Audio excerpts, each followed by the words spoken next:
Okay, இன்னைக்கு நம்ம chemical bonding and molecular ஸ்ட்ரக்சரோடைய செகண்ட் பார்ட்டை பார்க்க போறோம். இன்னைக்கு நம்ம என்னென்ன பார்ப்போம்னா வேலன்ஸ் பாண்ட் தியரி, கான்செப்ட் ஹைபிரிடைசேஷன்னா என்ன, எஸ்பிடி ஆர்பிட்டெல்லாம் வச்சிருக்க ஹைபிரிடைசேஷன் என்ன, இஎஸ்சிபிஆர் தியரினா என்ன, மாலிகுலர் ஆர்பிட்டல் தியரி அதெல்லாம் என்னன்னு, ஹைட்ரஜன் பாண்டிங், அப்புறம் ஹைட்ரஜன் பாண்டிங்கால என்னென்ன நடக்கும், அதுக்கப்புறம் மெட்டாலிக் பாண்டிங்னா என்னன்னு இன்னைக்கு பார்ப்போம். So first valence bond theory. இந்த பேலன்ஸ் பாண்ட் தியரிங்கிறது என்னன்னா, ஃபர்ஸ்ட் நம்ம இது வரைக்கும் நம்ம என்ன பார்த்தோம், ஒரு பிணைப்பு உருவாகுதுன்னா ஒரு அணு இன்னொரு அணுவோட எலக்ட்ரானை ஷேர் பண்ணிக்கும், அந்த எலக்ட்ரானை அப்படியே பகிர்ந்துக்கும், இல்லாட்டி ஒரு எலக்ட்ரான் அப்படியே கொடுத்துரும் நம்ம சொல்லிட்டு இருந்தோம். இங்க என்ன பண்றாங்க, இந்த இதில் என்ன சொல்றாங்கன்னா, அவங்க எலக்ட்ரானை அப்படியே கொடுத்துடாது, ஆனா அந்த ஒரு அணுக்குள்ள இருக்கிற எலக்ட்ரான் இருக்க ஆர்பிட்டலே என்ன நடக்கும்னா, அது ஒண்ணுக்கு மேல ஒண்ணு எடுத்து போய்க்கும், ஓவர்லேப் ஆகுதுன்னு சொல்லுவாங்க. ஒண்ணுக்கு மேல இன்னொன்னு வைக்கிற மாதிரி மிக்ஸ் ஆயிக்கும், அதுவே மிக்ஸ் ஆகும், அப்படியே ஒண்ணுக்கு மேல ஒண்ணு வச்சுக்கும். அந்த மாதிரி இருக்கிறப்போ அந்த மாதிரி நேரத்துல ஒரு அணுல இருக்கிற எலக்ட்ரானும் இன்னொரு அணுல இருக்கிற எலக்ட்ரானும் அந்த ஓவர்லேப் ஆனதை பகிர்ந்த இடத்துல போயிட்டு அது இருந்துக்கும் அப்படின்னு அவங்க சொன்னாங்க. உதாரணத்துக்கு ஒரு H2 மாலிக்யூல் உருவாகுதுன்னா, ஒரு ஹைட்ரஜன்ல இருக்கிற அந்த எஸ் ஆர்பிட்டாலும் இன்னொரு ஹைட்ரஜன்ல இருக்கிற அந்த எஸ் ஆர்பிட்டாலும் இந்த மாதிரி ரெண்டு எஸ் ஆர்பிட்டல் ஸ்பியர் மாதிரி தான் இருக்கும். இந்த ரெண்டு எஸ் ஆர்பிட்டல் இந்த மாதிரி ஒன்னா இந்த மாதிரி மிக்ஸ் ஆகி இந்த மிக்ஸ் ஆன இந்த பகுதியில அந்த ரெண்டு எலக்ட்ரானும் அங்க இருக்கும்னு அவங்க சொன்னாங்க. ஓகே, அது இப்போ இதுக்கு ஒரு காரணம் என்ன அப்படின்னு சொன்னாங்கன்னா, இந்த மாதிரி ஒரு ரெண்டு ஆர்பிட்டல் ஓவர்லேப், அதாவது ஒண்ணுக்கு மேல ஒண்ணு வர்றப்போ அந்த ஓவர்லேப் ஆன இடத்துல எலக்ட்ரானுடைய அடர்த்தி அதிகரிக்குது. அடர்த்தி அதிகரிக்குதுன்னாவும் அங்க நெகட்டிவ் சார்ஜ் இருக்கு, ரெண்டு அணுவோடைய கருவுமே பாசிட்டிவ் சார்ஜ். அதனால இந்த இந்த இந்த ஒரு எலக்ட்ரானோட இந்த பேரை, இந்த ரெட்டை, இந்த ஜோடியை இழுக்கிறதுக்காக வேண்டி அந்த ரெண்டு அணுவும் அந்த எலக்ட்ரான் பேரை நோக்கி பக்கத்துல வரும். அதனால அது ஒரு பிணைப்புல இருக்க மாதிரி இருக்கும் அப்படின்னு அவங்க சொன்னாங்க. இப்போ இந்த மாதிரி ஓவர்லாப் ஆறதுனால ரெண்டு வகையான பிணைப்பு உருவாகும்னு சொல்றாங்க. முதல் வகை சிக்மா பாண்ட். சிக்மா பாண்டுங்கிறது என்னன்னா, ரெண்டு ஆர்பிட்டால்கள் இது ஒரு ஆக்சிஸ்லயே நேரா கம்பைன் ஆச்சு, இல்லாட்டி நேருக்கு நேரா ரெண்டு ஆர்பிட்டலும் அதாவது நேருக்கு நேரா ரெண்டுமே ஓவர்லாப் ஆச்சு அப்படின்னு சொல்றோமா, அப்படி உருவாகிற ஆர்பிட்டல் பேரு சிக்மா பாண்ட். இப்போ ரெண்டு அணுக்கு நடுவில் ஒரு சிங்கிள் பாண்ட் இருந்துச்சுன்னு வச்சுக்கோங்களேன். அந்த சிங்கிள் பாண்டுன்னு ஒன்று இருந்ததுன்னா அது ஒரு சிக்மா பாண்டா தான் இருக்கும். டபுள் பாண்ட், ட்ரிபிள் பாண்டா தான் அடுத்த வகையான பாண்ட் உருவாகும். அடுத்த வகையான பாண்ட் என்னன்னு கொஞ்சத்தை பார்ப்போம். இப்போ இந்த மாதிரி ஒரு சிக்மா பாண்ட் உருவாகுச்சுன்னா, அந்த ரெண்டு கரு இருக்குல்ல, அந்த ரெண்டு கருவுக்கு நடுவுல ஜாயின் பண்ற அந்த லைன்ல தான் அந்த எலக்ட்ரானோட அடர்த்தி அதிகரிக்கும். ஓகே, அதான் இங்க அக்யூமுலேட்ஸ்னு கொடுத்துருக்காங்க. இந்த electron density accumulates between centre of atoms being bonded. இந்த பிணைப்புல இருக்க போற ரெண்டு அணுவோடைய கருவின் அந்த ரெண்டு கருவுக்கு நடுவுல இருக்கிற அந்த பகுதியில, அந்த கருவுக்கு நேரா இருக்கிற அந்த லைன்ல தான் எலக்ட்ரானோட அடர்த்தி அதிகரிக்கும். உதாரணத்துக்கு இங்க பாருங்க, இந்த எஸ் ஆர்பிட்டல் இருக்குல்ல, இந்த ரெண்டு எஸ் ஆர்பிட்டல் சேர்றப்போ அந்த நடுவுல இருக்கிற இந்த பகுதி தான் எலக்ட்ரானை வச்சிருக்கும். அதே மாதிரி ஒரு எஸ்எம் பி ஆர்பிட்டல் வந்ததுன்னா இந்த இடம் இந்த பி ஆர்பிட்டல் எஸ் ஆர்பிட்டலை நோக்கி போகுது. அது அந்த நோக்கி போய் உருவாகிற இந்த ஆர்பிட்டல் பேரு சிக்மா பாண்ட். அந்த நோக்கி உருவாகிற அந்த பாண்ட் பேரு சிக்மா பாண்ட். அதே சில நேரம் என்ன நடக்கும்னா பை பாண்டுன்னு உருவாகும். இந்த பை பாண்டுங்கிறது என்னன்னா, சிக்மா பாண்ட்ல ஒரு ப்ராப்பரா ஒண்ணுக்கு மேல ஒண்ணு ரெண்டு ஆர்பிட்டலும் வந்துடும். அப்படி உருவாகாம பாதி அரைகுறையா ரெண்டு ஆர்பிட்டல் ஒண்ணுக்கு மேல ஒண்ணு வந்துச்சு அப்படின்னா உருவாகிறதுக்கு பேரு பை பாண்ட். இன்கம்ப்ளீட் ஓவர்லேப்பிங், முழுமையா ரெண்டு ஆர்பிட்டால்களும் ஒண்ணுக்கு மேல ஒண்ணு வரல, அந்த மாதிரி உருவாகிறப்போ அதுக்கு பேரு பேரலல் ஓவர்லேப்பிங். அதாவது இப்போ இன்கம்ப்ளீட் ஓவர்லேப்பிங் சொல்லலாம், இல்லாட்டி இன்னொரு வகையில பாருங்களேன், இது இன்கம்ப்ளீட்டா ஓவர்லேப் ஆயிடுச்சுன்னா பை பாண்ட். ஓகே, அதை பார்க்கறதுக்கு எப்படி இருக்கும்னா இந்த மாதிரி இருக்கும். 2 ஆர்பிட்டால்களும் நேருக்கு நேரா போய் சேராம இந்த மாதிரி ரெண்டுமே பேரலா வந்து இப்படி சேரும். அப்படி சேர்றப்போ முழுமையா வந்துட்டு அதால ஓவர்ல ஒண்ணுக்கு மேல ஒண்ணு வர முடியாது. அப்படி உருவாகிறது பேரு பை பாண்ட். ஓகே. பொதுவா வந்து இந்த பை பாண்ட்லாம் உருவாகுறப்போ வந்து இது அந்த எஸ் ஆர்பிட்டால் வந்து பொதுவா இருக்காது. எஸ் ஆர்பிட்டாலோட எது எது சேர்ந்தாலும் ஒரு சிக்மா பாண்டா இருக்கு. ஏன்னா எஸ் ஆர்பிட்டால் வந்து எதுக்குமே பேரலா இருக்க முடியாது. அதுக்கு வந்து ஒரு ஸ்பியர். அதே ஒரு பி ஆர்பிட்டால்னு வச்சுக்கோங்க. பி ஆர்பிட்டாலுக்கு ஒரு குறிப்பிட்ட டைரக்ஷன் இருக்கு. அதால தான் பை பாண்டை உருவாக்க முடியும். ஓகே. இப்போ ஒரு டபுள் பாண்ட் இருந்துச்சுன்னு வச்சுக்கோங்க. டபுள் பாண்ட்ல ஒரு சிக்மா பாண்டும் ஒரு பை பாண்டும் இருக்கும். அதே ஒரு ட்ரிபிள் பாண்ட் இருந்ததுன்னா ஒரு சிக்மா பாண்ட் 2 பை பாண்ட் இருக்கும். ஓகே. அடுத்து இப்போ நம்ம இது வரைக்கும் நம்ம பார்த்த எல்லாத்துலயுமே என்ன சொன்னோம்? இதுல இருக்கிற ஆர்பிட்டால் வந்து இன்னொரு ஆர்பிட்டால் டைரக்டா ஒண்ணுக்கு மேல ஒண்ணு வந்து ஒண்ணுக்கு மேல வந்து பாண்டை உருவாக்கி அப்படின்னு நம்ம சொன்னோம்ல. ஆனா இதுக்கப்புறம் என்ன நடக்குதுன்னா, இதுக்கப்புறம் என்ன சொல்றாங்க, அந்த மாதிரி டைரக்டாலாம் ஆர்பிட்டால் ஒண்ணுக்கு மேல ஒண்ணு வராது. அந்த இந்த இந்த ஒரு மூலக்கூறு உருவாக்க போற அணுக்களுக்கு நடுவுலயே என்ன நடக்கும்னா, அந்த அணுவோடைய வெவ்வேறு ஆர்பிட்டால்கள் வந்து மிக்ஸ் ஆகி, நம்ம ஹைபிரிடைசேஷன் பார்த்தோம்ல போன கிளாஸ்ல, ஹைபிரிடான ஒரு ஆர்பிட்டால் உருவாகி அந்த ஹைபிரிடான ஆர்பிட்டால் தான் வந்து ஒரு பிணைப்பு உருவாக்குறதுல வந்து பங்கெடுக்கும். அதாவது இப்ப என்னன்னா, இப்போ ஹைபிரிடேஷன் போன கிளாஸ்லேயே பார்த்தோம். Intermixing of atomic orbitals of nearly same energy. ஒரே அளவு ஆற்றல் இருக்கக்கூடிய 2 ஆர்பிட்டால்கள் மிக்ஸ் ஆகி உருவாக ஒரு புது ஆர்பிட்டாலுக்கு பேர் தான் வந்து ஹைபிரிட் ஆர்பிட்டால். இந்த புது ஆர்பிட்டால் உருவாக்குற இந்த ப்ராசஸ்க்கு பேரு ஹைபிரிடைசேஷன். ஓகே. இப்போ இப்போ உருவார இந்த புது ஆர்பிட்டால்கள் வந்து பாத்தீங்கன்னா, அதாவது இப்போ நான் உள்ள எத்தனை, இப்போ உதாரணத்துக்கு இப்போ வந்து இந்த SP2 SP3ன்ற மாதிரி அந்த ஹைபிரிட் ஆர்பிட்டாலுக்கு நிறைய டைப் இருக்கு. இப்போ SP ஆர்பிட்டால் எடுத்துன்னு வச்சுக்கோங்களேன்.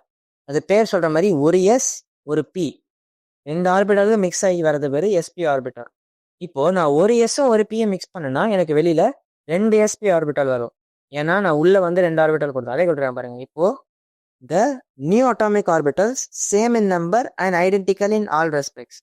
இப்போ உருவாகிற அந்த ஹைபிரிட் ஆர்பிட்டால்கள் பார்த்தீங்கன்னா, உள்ள எத்தனை ஆர்பிட்டால்களை வச்சு நான் உருவாக்குறேன்னா அத்தனை ஆர்பிட்டால் ஹைபிரிட் ஆகி வெளியில வரும். இப்போ வெளியே வர இந்த எல்லா ஹைபிரிட் ஆர்பிட்டால்களுக்குமே வந்து அது எல்லா ப்ராப்பர்ட்டியும் ஒரே மாதிரி இருக்கும். அதாவது அதோடைய ஷேப்பு, ஆற்றல், அதோடைய சைஸ் எல்லாமே வந்து ஒரே மாதிரி இருக்கும். ஓகே. இப்போ இந்த மாதிரி ஹைபிரிட் ஆர்பிட்டால்கள் மூலமா தான் வந்து நம்மளால ஒரு குறிப்பிட்ட மூலக்கூறுக்கு இந்த ஷேப் தான் இருக்கு, இந்த வடிவத்துல தான் இருக்கும்னு நம்மளால சொல்ல முடியுது.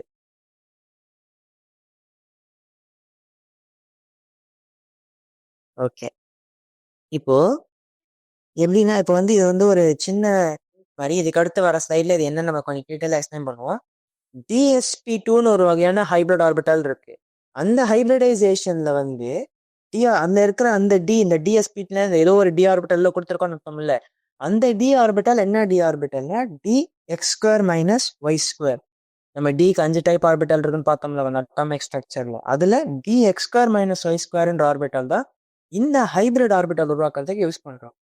அதே SP3D அப்படின்னு சொல்ற அந்த ஹைபிரிட் ஆர்பிட்டல்ல வந்து dz². இதெல்லாம் ஏன்னு வந்து நம்ம இந்த ஒவ்வொரு ஹைபிரிட் ஆர்பிட்டல் ஸ்ட்ரக்சர் பார்ப்போம், அப்ப நம்மளுக்கு புரிய வரும். இப்போ அடுத்து SP3D2. இந்த SP3D கூட வந்து 2 டி ஆர்பிட்டால் பயன்படுத்துறோம்ல, அந்த 2 D orbital dz² dx² - y². Okay.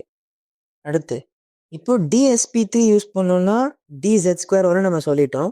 அப்படி உருவாகிற அந்த ஆர்பிட்டாலோடைய ஷேப் வந்து பாத்தீங்கன்னா ட்ரைகோனல் பைபிராமிட். அதாவது ஒரு முக்கோணம் போல இருந்துட்டு அந்த முக்கோணத்துக்கு மேலேயும் கீழேயும் 2 பிரமிட் இருக்கும். இந்த பிரமிட்னா இந்த ஒரு பிரமிட் ஷேப் தெரியுங்களா, அந்த பிரமிட் ஷேப்ல மேலேயும் கீழேயும் இருக்கும். அதே இப்போ DSP3 நம்ம எடுத்தோம்னா அதுல வந்துட்டு ஸ்கொயர் பிரமிட். நம்ம ட்ரைகோனல் பை பிரமிட் சொன்னா 2 பிரமிட் இருக்குன்னு சொல்லி, இங்க வந்து ஸ்கொயர் பிரமிட், ஒரே பிரமிட். அதோடைய தளம் பேஸ் பார்த்தீங்கன்னா அது வந்து ஒரு ஸ்கொயர் ஷேப்ல இருக்கும். அடுத்து hybridisation in third period elements. இது வரைக்கும் நம்ம என்ன பார்த்தோம், ஆற்றல் வந்து ரெண்டு ஆர்பிட்டால்களுக்கும் ஒரே மாதிரி இருந்தா அது ரெண்டும் மிக்ஸ் ஆகி அதாவது ஹைபிரிட் ஆர்பிட்டால் உருவாக்க முடியும்னு சொன்னேன். இப்போ பொதுவா நம்ம பார்த்தோம் ஃபர்ஸ்ட் பீரியட் செகண்ட் பீரியட்லாம் பார்த்தீங்கன்னு வச்சுக்கோங்களேன், எஸ்ஸுக்கும் பிக்கும் தான், சாரி செகண்ட் பீரியட்ல பார்த்தீங்கன்னு வச்சுக்கோங்களேன், எஸ்ஸுக்கும் பிக்கும் தான் வந்துட்டு ஆற்றல் ஓரளவுக்கு ஒரே மாதிரி இருக்கும். அதனால அது ரெண்டு தான் மிக்ஸ் ஆகி வந்து ஹைபிரிட் ஆர்பிட்டால் எஸ்பி அந்த மாதிரி ஹைபிரிட் ஆர்பிட்டால் உருவாக்க முடியும். ஆனா நீங்க தேர்ட் பீரியட் இருந்து பார்க்க ஆரம்பிச்சீங்கன்னா நம்ம 3D இப்போ இந்த ஃபர்ஸ்ட் கிளாஸ்ல அட்டாம் இந்த இது எலக்ட்ரான் அரேஞ்ச் பண்றப்போ 4s வந்து 3Dக்கு முன்னாடியே போட்டோம்.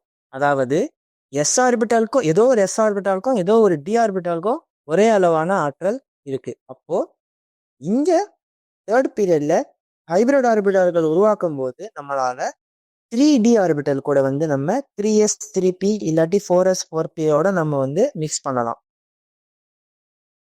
ஏன்னா 3D ஆர்பிட்டாலோடைய ஆற்றல் வந்து 3s 3pயும் 4s 4pயும் கூட ஆற்றல் இருக்கு.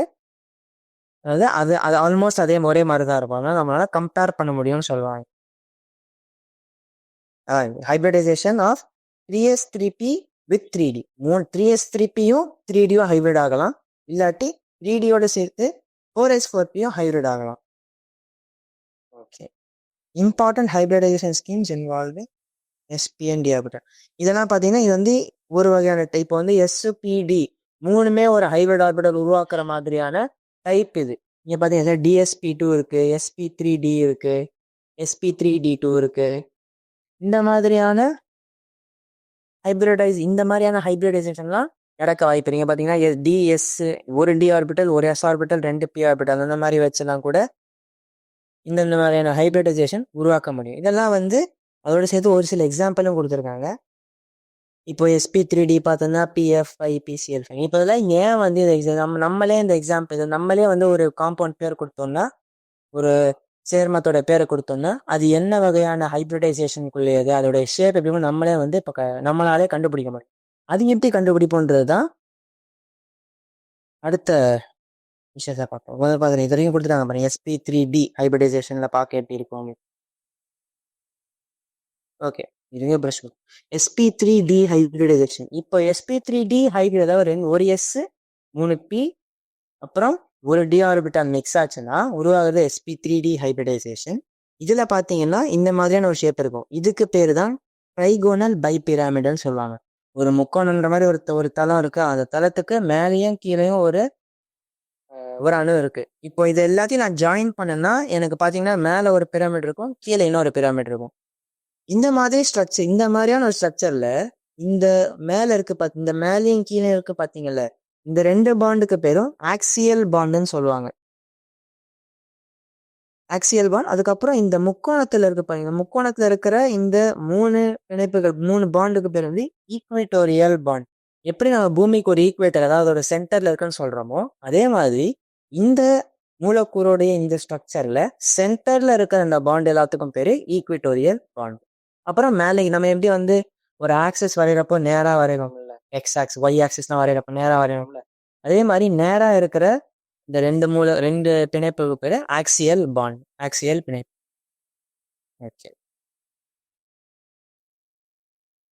இப்போ ஏன் பாருங்க இந்த ஆக்சியல் பிணைப்புல வந்து பாத்தீங்கன்னா இந்த கீழே இருக்கிற மூணு ஈக்விட்டோரியல் பிணைப்பும் வந்துட்டு அதுல இப்போ இந்த எல்லா பிணைப்புன்றதுமே வந்து ரெண்டு எலக்ட்ரான் வச்சிருக்கு. இது எல்லாமே வந்துட்டு அதுக்குள்ள இந்த ஒரு பாண்டுக்குள்ள ஒரு பேர் ஆஃப் எலக்ட்ரான் இருக்கு. ஒரு பிணைப்புக்குள்ள ஒரு ஜோடியா வந்து எலக்ட்ரான்கள் இருக்கு, ரெண்டு எலக்ட்ரான் இருக்கு. இப்போ இந்த எல்லா பாண்டு பேர் ஆஃப் எலக்ட்ரானுமே வந்துட்டு இந்த ஆக்சியல் இந்த ஈக்விட்டோரியல்ல இருக்கிற எல்லா பாண்ட் பேர் எலக்ட்ரானுமே வந்து ஆக்சியல்ல இருக்கிற இந்த பாண்ட் பேரை வந்து தள்ள பார்க்கும். அப்படி தள்ளுறதுனால என்ன நடக்கும்னா நம்ம எதிர்பார்த்ததை விட ஆக்சியல் பாண்டோட நீளம் வந்து கொஞ்சம் அதிகமா இருக்கும். ஆக்சியல் பாண்ட் நீளம் அதிகமா இருக்கும். அதோட முன்னாடி பார்த்தோம் பாண்ட் லென்த் அதிகரிச்சுது அப்படின்னா வந்து அந்த பாண்டோடைய சக்தி குறையும். அதனால axial bond are longer and weaker than equatorial bond.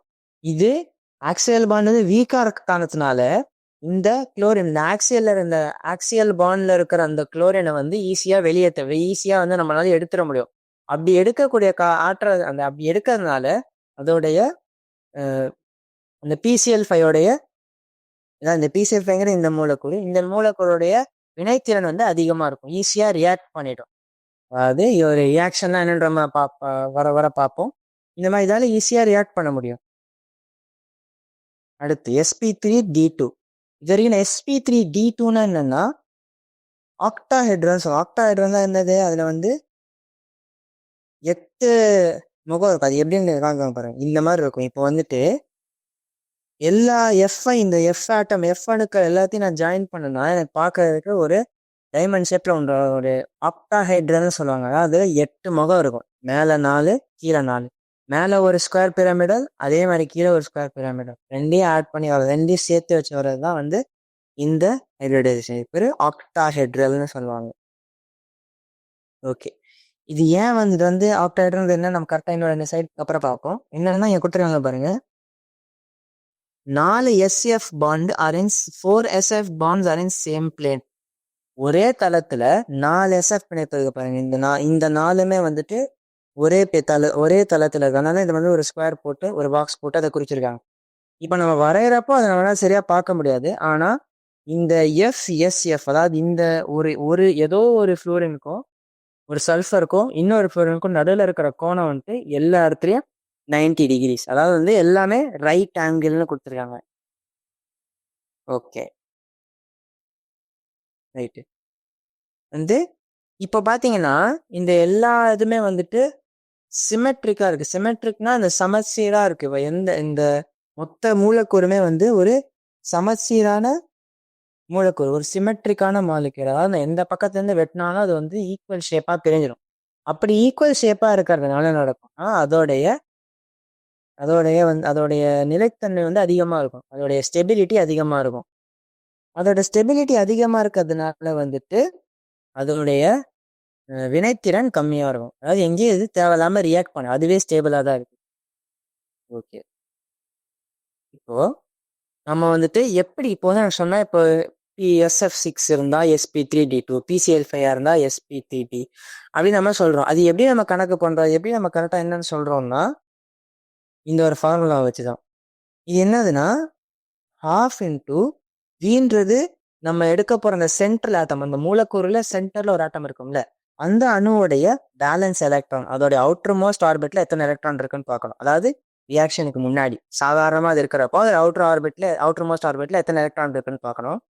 அடுத்து எம்ங்கிறது number of monovalent atoms. Number of monovalent ஆட்டம்ஸ்னா உதாரணத்துக்கு எந்த அணுக்கள் எல்லாம் வந்து ஒரு எலக்ட்ரானை வாங்கியோ ஒரு எலக்ட்ரானை கொடுத்தோ வந்து அதோடைய அதாவது ஸ்டேபிள் ஆக்கிமோ, அதாவது வேலன்சி 1, என்னென்ன அணுக்களோட வேலன்சி எல்லாம் 1ஓ அதுக்கு பேரு மோனோவேலண்ட் ஆட்டம். உதாரணத்துக்கு நம்ம சோடியம் எடுத்தோம்னா அது ஒரு மோனோவேலண்ட் ஆட்டம், ஹைட்ரஜன் எடுத்தோம்னா அது ஒரு மோனோவேலண்ட் ஆட்டம், ஃப்ளூரின், குளோரின், அந்த கடைசி 17th குரூப்ல இருக்கிற எல்லா அணுக்களுமே வந்து மோனோவேலண்ட் ஆட்டம். ஏன்னா அதுங்க இப்ப சோடியமா இருந்தா ஒரு எலக்ட்ரானை கொடுத்து, அது ஒரு ஹைட்ரஜனா இருந்தா ஒரு எலக்ட்ரான் வாங்கி, சோடியமா இருந்தா ஒரு எலக்ட்ரான் கொடுத்து வந்து அது ஸ்டேபிள் ஆயிக்கும்.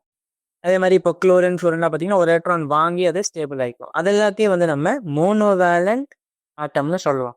இப்போ எம்ங்கிறது நம்பர் ஆஃப் மோனோவேலண்ட் ஆட்டம்ஸ். அடுத்து சிங்கிறது கேட்டயான், ஏன்றது ஆனயான். அதாவது கரெக்டாக சொல்லணும்னா அந்த நம்பர் ஆஃப் ஆனயான்ஸ், அதாவது அதை எப்படி சொல்றது, அந்த மூலக்கூறுக்குள்ள இருக்கிற ஆனயான்ஸ் எத்தனை மைனஸ் கேட்டயான்ஸ் எத்தனை. இதை வந்து நம்ம இன்னொரு வகையாகவும் வந்து புரிஞ்சுக்கலாம். அதாவது என்னன்னா அந்த ஹைபிரிடைசேஷன் இஸ் ஈக்குவல் டு நம்ம என்னன்னு வச்சுக்கோம், n is equal to ½ into இந்த valence electrons plus number of monovalent atoms minus charge அப்படின்னு சொல்லிக்கலாம். ஏன் பாருங்க, ஏன்னா நம்மள்ட்ட வந்து ஒரே அணுல ஒரே மூலக்கூறுல வந்து மூணு கேட்டையானோ 2 ஆணையானோ ஒன்னா மிக்ஸ் ஆயிருந்தது அப்படின்னா பார்த்தா என்ன அர்த்தம், அந்த 3 கேட்டையான் வந்து 2 ஆணையான் போய் ஒரு ப்ளஸ் சார்ஜ் மட்டும் மிச்சம் இருக்கும். அதே தான் வந்து அவங்க என்ன பண்ணிட்டாங்க, ஆனையான் மைனஸ் கேட்டையான், அப்போ வந்து 2 - 3 மைனஸ், அப்பாவது இப்போ வந்து நம்மள்ட்ட 3 ப்ளஸ் சார்ஜும் 2 மைனஸ் சார்ஜும் சேர்க்கணும். அவன் நம்ம படித்த ஃபார்முலால ஆனையான் மைனஸ் கேட்டையான்னு பண்ணலாம். அதாவது இங்கே 2 - 3 -1 வரும். இது வந்து நம்ம ஒரு ஓவரால் சார்ஜ் பார்க்கலாம். இந்த மாதிரி வருதுன்னா அது ஓவரால் சார்ஜ் +1 இருக்கும். இதே நம்ம தெரியுது ஓவரால் சார்ஜை வந்து மைனஸ் பண்ணா வரதுதான் இந்த ஆனையான் மைனஸ் கேட்டையான். ஸோ இது வந்து இன்னொரு ஞாபகம் வச்சுக்கிறதுக்கான ஒரு மெத்தட் தான். ஆஃப் இன்ட்டு இந்த நம்பர் ஆஃப் அதோட valency plus number of monovalent atoms minus charge. Okay, இப்போ இன்னொன்று, இப்போ வந்துட்டு நம்ம ஒரு சப்போஸ் ஒரு மூலக்கூறில் வந்து டபுள் பாண்ட் இருக்குன்னு வச்சுக்கோமே, அந்த டபுள் பாண்ட் இருக்கிறப்போ அதை நம்ம டபுள் பாண்டாக கணக்கெடுத்துக்க மாட்டோம், ஒரே ஒரு பாண்டை தான் கணக்கெடுத்துப்போம். அதாவது அந்த டபுள் பாண்டில் இருக்கிற சிக்மா பாண்டை மட்டும் கணக்கெடுத்துப்போம், அந்த இருக்கிற பை பாண்ட் நம்ம கணக்கெடுக்க மாட்டோம். உதாரணத்துக்கு இப்போ ஒரு இப்படி எனக்கு CO2 எடுக்கிறேன்னு வச்சுக்கோங்க. CO2வில் பார்த்தீங்கன்னா இப்படி இருக்கா. இப்போ நான் சொல்றப்போ இதோடைய ஹைபிரிடைசேஷன் வந்து, அதாவது நான் இப்போதைக்கு சொல்றேன், இப்போ வந்து ஹைபிரிடைசேஷன் வந்து அந்த ஃபார்முலா என்னோட அந்த நம்பரோட வேல்யூ 2ன்னு வந்தா SP, 3ன்னு வந்தா SP2. இது ஏன்றது நான் போக போக பார்த்து நம்ம ஏன் S3 SP2, 4னா SP3. இப்போ இந்த மாதிரி இருக்கு. இப்போ நம்ம வந்துட்டு இங்க கண்டுபிடிக்கிறப்போ SPயா இருந்தா பாண்டுக்கு ரெண்டு ஆர்பிட்டால் இருக்குன்னு அர்த்தம். SP2 இருந்தா 3 பாண்ட் இருக்குன்னு அர்த்தம். அந்த சென்ட்ரலா இருக்கான அணுவை சுத்தி 3 பாண்ட் இருக்குன்னு அர்த்தம். SP3 இருந்தா சென்ட்ரலா இருக்க அணுல இருந்து 4 பாண்ட் இருக்குன்னு அர்த்தம். இப்போ கார்பன்ல இருந்து பாக்குறதுக்கு 4 பாண்ட் இருக்கியா, அப்ப இது SP3ன்னு சொல்லக்கூடாது. வெறும்னா இங்க இருக்கிற இந்த சிக்மா பாண்டை கணக்கு எடுத்துக்கணும், இந்த 2வது சிக்மா பாண்டை கணக்கு எடுத்துக்கணும். இந்த மொத்த மூலக்கூறோட ஹைபிரிடைசேஷன் SP தான், ரைட்டா?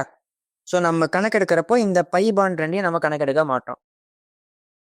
ஓகே, அப்புறம் இப்போ சப்போஸ் ஏதோ ஒரு மூலக்கூறுல வந்து லோன் பேர்னு வச்சுக்கோங்களேன், இந்த லோன் பேரையும் இந்த ஃபார்முலா நம்ம கணக்கெடுக்க, இந்த ஃபார்முலா இல்லை நம்ம பார்த்து ஹைபிரிடைசேஷன் சொல்ற சூழ்நிலை வந்தா அதே நம்ம வந்து ஒரு பாண்டா கணக்கெடுத்துப்போம். இப்போ உதாரணத்துக்கு நான் வந்து அம்மோனியா எடுக்கிறேன்னு வச்சுக்கோங்களேன். அம்மோனியாவில் நைட்ரஜன் நைட்ரஜன் நைட்ரஜன் நைட்ரஜன் இந்த மாதிரி மேலே ஒரு லோன் பேர் இருக்கும். இப்போ அம்மோனியாவோட ஹைபிரிடைசேஷன் இப்போ இங்க 1 2 3 பாண்ட் தான் இருக்கு அப்படின்னு சொல்லிட்டு நான் SP2ன்னு சொல்லக்கூடாது. இந்த லோன் பேரே நான் தனியா ஒரு பாண்டா கணக்கு எடுத்துக்கணும். அப்ப பாக்க 1 2 3 4, அப்போ இதோட ஹைபிரிடைசேஷன் SP3, இப்படிதான் நம்ம சொல்லணும். ஓகே, இது வந்து ஒரு சில ரூல்ஸ். இது வந்து நம்ம ஏன் அவங்க வந்து அப்படிதான் அவங்க கணக்கே எடுக்கிறாங்க. இது நம்ம ஏன் எதுக்குன்னு சொல்லி இது ஒரு ரூல், இது ஒரு விதி, இப்படிதான் நம்ம படிச்சாகணும்.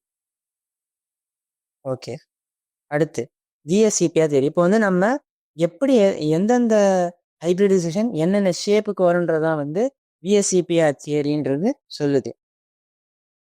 VSEPR தியரினா valence shell electron pair repulsion, அதாவது வேலன்ஸ் ஷெல்ல இருக்கக்கூடிய எலக்ட்ரானோட ஜோடிகள் நடுவில் இருக்கிற அந்த ரிப்பல்சிவ் ஃபோர்ஸ். நம்ம போன கிளாஸ் எலக்ட்ரோஸ்டாட்டிக் ஃபோர்ஸ் பார்த்தோம்ல, எலக்ட்ரோஸ்டாட்டிக் அட்ராக்ஷன் பார்த்தோம்ல, அதே மாதிரி இது வந்து எலக்ட்ரோஸ்டாட்டிக் ரிப்பல்ஷன், அதாவது இது மின்னழுத்த வீசி. இது ஒரு வகையான மின்னழுத்த வீசி. அந்த நெகட்டிவ், அந்த எலக்ட்ரானோடைய நெகட்டிவ் சார்ஜ் வந்து இன்னொரு எலக்ட்ரானோட நெகட்டிவ் சார்ஜ் மேல தள்ளிவிட பார்க்கும். இந்த தியரி என்ன சொல்லுதுன்னா, இப்போ வேலன்ஸ் ஷெல்ல இருக்கிற எல்லா எலக்ட்ரானுடைய ஜோடிகளும் வந்துட்டு ஒவ்வொன்றுத்துக்கும் நடுவில் இருக்கிற அந்த தூரத்தை இருக்கிறதுலே அதிகப்படியாக ஆக்க ட்ரை பண்ணும். அந்த மாதிரி ஆக்கினக்கப்புறம் அந்த மாதிரி அதோடைய நடுவில் இருக்கிற தூரத்தை அதிகமாக்குற மாதிரி ஒரு இடத்துல போய் அந்த எலக்ட்ரான் பேர்ப்பை இருந்துக்கும், அந்த மாதிரி அரேஞ்ச் பண்ணிக்கும். ஓகேவா? அதாவது 2 எலக்ட்ரான் பேர்கள் முடிஞ்ச அளவுக்கு இன்னொரு எலக்ட்ரான் பேரோட தள்ளி இருக்க பார்க்கும். ஏன்னா அது ரெண்டுமே வந்து ரிப்பல் பண்ணும். இந்த எலக்ட்ரான் பேர் ரிப்பல்ஷன், எலக்ட்ரானுடைய ஜோடிகள் வந்து ஒவ்வொன்றுத்தையும் வந்து ரிப்பல் பண்ணும் எலக்ட்ரோஸ்டாட்டிக் ஃபோர்ஸ்னால. ஓகே, இப்போ வந்துட்டு ஒரு அணுவை சுற்றி ஒரு எலக்ட்ரான் ஜோடி இருக்க போதுன்னா 2 வகையாக இருக்கும். ஒரு லோன் பேராக இருக்கலாம், ஒரு பாண்ட் பேராக இருக்கலாம். மறுபடியும் பார்த்துட்டோம், பாண்ட் பேர்னா ஒரு பாண்டில் இருக்கிற அந்த 2 எலக்ட்ரான் பேர் பாண்ட் பேர். அது எந்த பாண்ட்லேயும் பங்கு இருக்காமல் 2 எலக்ட்ரான் தனியாக இருந்தால் அதுக்கு பேர் லோன் பேர். ஓகே, இப்போ இந்த மாதிரி இருக்கிற எலக்ட்ரான் பேர் வந்துட்டு இன்னொரு வகையான எலக்ட்ரான் ஜோடியை வந்துட்டு எப்படி வந்து, இப்போ ஒரு லோன் பேர் வந்து ஒரு பாண்ட் பேரை ஒரு அளவு ஃபோர்ஸோட தள்ளும். அதே ஒரு லோன் பேர் இன்னொரு லோன் பேர் இன்னொரு வகையான ஃபோர்ஸ்ல தள்ளும். அது எப்படின்னா, லோன் பேர் வந்து இன்னொரு லோன் பேரை இருக்க ஒரு ஃபோர்ஸோட தள்ளும். அதை விட கம்மியான ஒரு ஃபோர்ஸோட தான் லோன் பேர் வந்து ஒரு பாண்ட் பேரை தள்ளும். அதை விட கம்மியான ஒரு ஃபோர்ஸ் தான் ஒரு பாண்ட் பேர் இன்னொரு பாண்ட் பேரை தள்ளும். ஏன் ஒரு லோன் பேர்ல பார்த்தீங்கன்னா அந்த 2 எலக்ட்ரானும் அந்த அணுக்கு மேலே தான் இருக்குது. அது எங்கேயும் இன்னொரு இடத்துக்கு ஷேர் பண்ணல. அப்படின்னா அந்த 2 எலக்ட்ரானும் நல்லா அந்த அணுக்கு பக்கத்துலேயே இருக்குன்னு அர்த்தம். அப்போ பக்கத்தில் இருக்க 2 விஷயங்கள் வந்து பக்கத்தில் ஒரு ஒரு மேக்னெட், ஒரு 2 மேக்னெட் பவர் இருந்தால் அதை தள்ளுற அந்த ஃபோர்ஸ் நமக்கு அதிகம் தெரியும். அதே மாதிரி இந்த எலக்ட்ரான் பேர் வந்து இன்னொரு எலக்ட்ரான் பேர் ரொம்ப பக்கத்தில் இருக்கறனால அதோடைய ஃபோர்ஸ் அதிகமாக இருக்கும். அடுத்து ஒரு லோன் பேர், ஒரு பாண்ட் பேர் வந்து அந்த அணுவை விட்டு கொஞ்சம் தள்ளி இருக்கிறதுனால அந்த ஃபோர்ஸ் வந்து கொஞ்சம் கம்மியாக இருக்கும். அதே மாதிரி ஒரு பாண்ட் பேர் பார்த்தீங்கன்னா அந்த ஒரு பாண்ட்ல இருக்க 2 அணுக்கு நடுவில் வந்துட்டு அந்த எலக்ட்ரான் பேர் வந்து இப்போ அது நடுவில் எங்கேயோ இருக்கு. அதனால அது நடுவில் இருக்கிற ஃபோர்ஸ் வந்து கொஞ்சம் கம்மியா இருக்கும். ஓகே. இப்போ ஒரு ஆர்பிட்டால்களுக்கு வந்து என்னென்ன ஹைபிரிடைசேஷன் இருக்கு, அது ஒவ்வொன்றுத்துக்கு என்னென்ன ஷேப் இருக்குன்றத பார்க்க. இப்போ என்னன்னா ஃபர்ஸ்ட் என்ன கொடுத்துருக்காங்க, 2 பாண்ட் பேர். நம்ம பார்த்தா கார்பன் டை ஆக்சைடில் பார்த்தோம்ல, அதே மாதிரி தான். கார்பன் டை ஆக்சைடில் வந்துட்டு டபுள் பாண்ட் இருக்கு, நம்ம கணக்கெடுக்கக்கூடாது. வெறும்னு எத்தனை சிக்மா பாண்ட், இவங்க பாண்ட் பேருன்றப்போ நம்பர் ஆஃப் இந்த இந்த பிபின்னு போட்டிருக்காங்க, பாண்ட் பேர் சொல்லுவாங்க. பாண்ட் பேர் வந்து வெறும்னு சிக்மா தான் கணக்கெடுத்துக்கும், 5 பாண்டை கணக்கெடுக்க மாட்டோம். அந்த மாதிரி வெறும் 2 பாண்ட் பேர் இருந்தால் அதுக்கு பேர் sp ஹைபிரிடைசேஷன் லீனியர். இப்போ 3 பாண்ட் பேர் இருந்தால் அது ட்ரைகோனல் பிளேனர், அதாவது முக்கோண வடிவத்தில் ஒரே தளத்தில் இருக்கும். அடுத்து 2 பாண்ட் பேர் ஒரு லோன் பேர் அப்படி இருந்தா அது வந்து பென்ட் ஷேப், வளைஞ்ச ஷேப், இந்த ஷேப்ல இருக்கும்.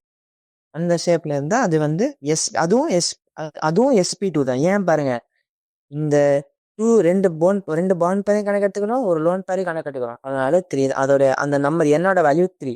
என்னோட வேல்யூ 3 இருந்ததுன்னா அது வந்து sp2 ஹைபிரிடைசேஷன்.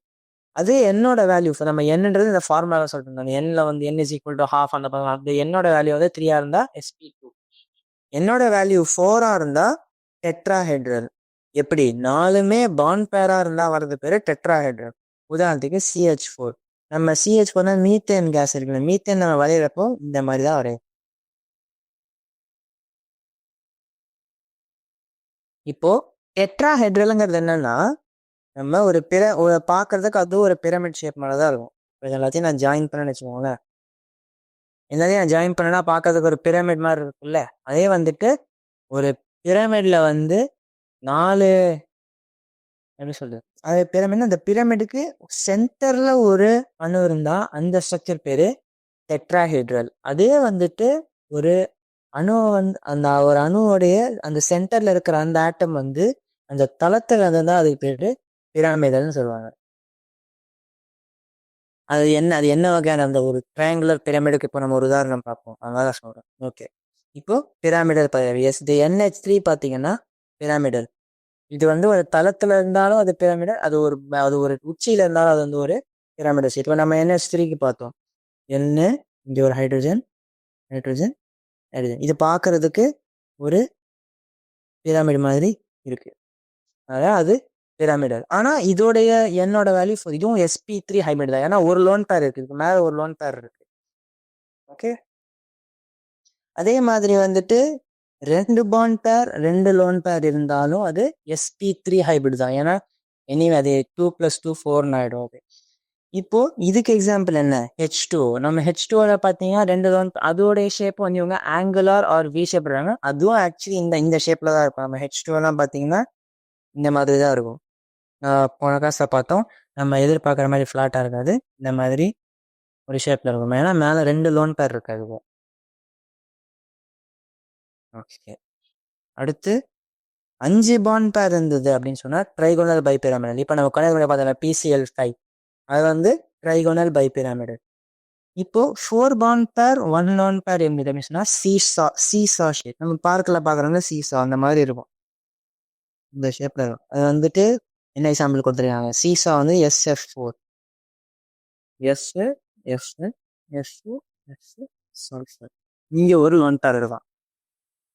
நம்ம லோன் பேர் வந்து ஸ்ட்ரக்சர் அந்த ஒரு ஷேப் சொல்றப்ப கணக்கெடுக்க மாட்டோம், இருக்கிற இந்த பாண்ட் பேர் வச்சு மட்டும் தான் ஷேப் சொல்லுவோம். இங்க ஷேப் பார்த்தீங்கன்னா ஒரு பார்க்ல இருக்கிற சீசா, அந்த சீசா ஷேப்ல அது இருக்கு, அதனால இது பேரு சீசா. அடுத்து டி ஷேப்.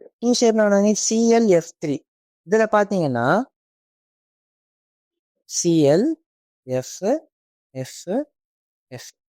இதுக்கும் வந்துட்டு இங்க பாத்தீங்கன்னா இங்க ஒரு லோன் பேர், இங்க ஒரு லோன் பேர். இது பார்க்கறதுக்கு ஒரு டி ஷேப்ல இருக்கு, ஆனா அதோட ஹைபிரிடைசேஷன் வந்து sp3d. ஓகே. அடுத்து ஆக்டாஹெட்ரல். ஆக்டாஹெட்ரல்ங்கிறது என்னன்னா, நம்ம இந்த எண்முக வடிவம்னு சொல்ல 8 முகம் இருக்கும். அதாவது மேலே ஒரு ஸ்கொயர் ஷேப், ஒரு ஸ்கொயர் வச்ச பிரமிடும், கீழே வந்து ஒரு ஸ்கொயர் ஷேப் பிரமிடும். அது பார்க்கறதுக்கு எப்படி சார் வரைய முடியுமான்னு தெரியல.